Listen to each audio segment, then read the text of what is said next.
Start. सभापति महोदय, वित्त मंत्री जी ने सदन के सामने जो वित्त विधेयक पेश किया है, मैं उसका समर्थन करता हूं। इस बजट का समर्थन केवल मैं ही नहीं बल्कि सारा देश करता है और मैं समझता हूं कि हमारे विरोधी पक्ष में बैठे हुए माननीय सदस्य भी इस वित्त विधेयक का दिल से समर्थन करते हैं। इस सदन में पहली बार इस प्रकार का बजट पेश किया गया है। हमारे राष्ट्र के प्रधानमंत्री और देश के नौजवान नेता ने हमें लक्ष्य दिया है कि आने वाले समय में इस पंचवर्षीय योजना में उत्पादन और रोजगार को अधिक महत्व दिया जाएगा।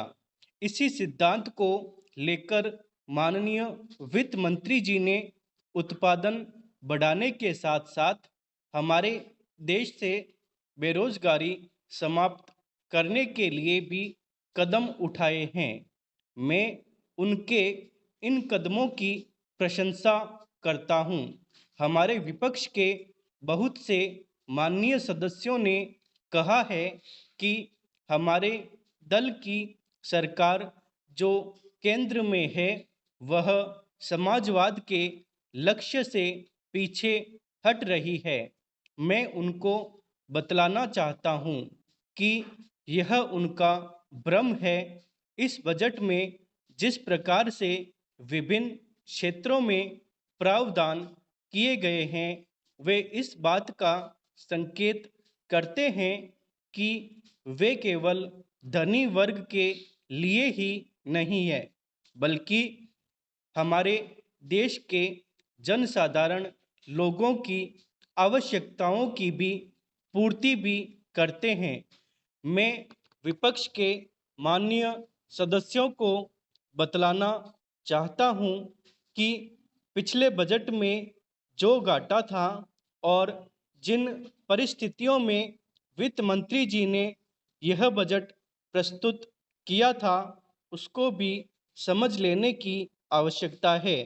इस घाटे को किस प्रकार पूरा किया जा सकता है, इसका बहुत बड़ा उत्तरदायित्व हमारे वित्त मंत्री जी पर है।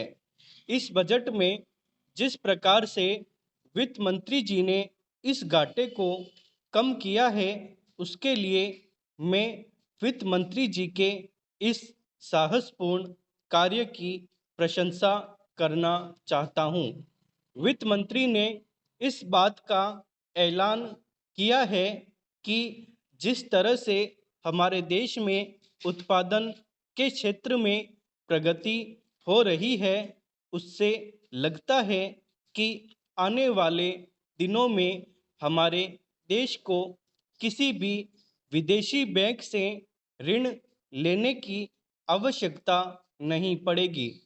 जब हम विदेशी बैंकों से ऋण लेते हैं तो विरोधी पक्ष के लोग उसकी आलोचना करते हैं, लेकिन अब जब उन्होंने यह घोषणा की है तो हम उनकी इस घोषणा का स्वागत करते हैं।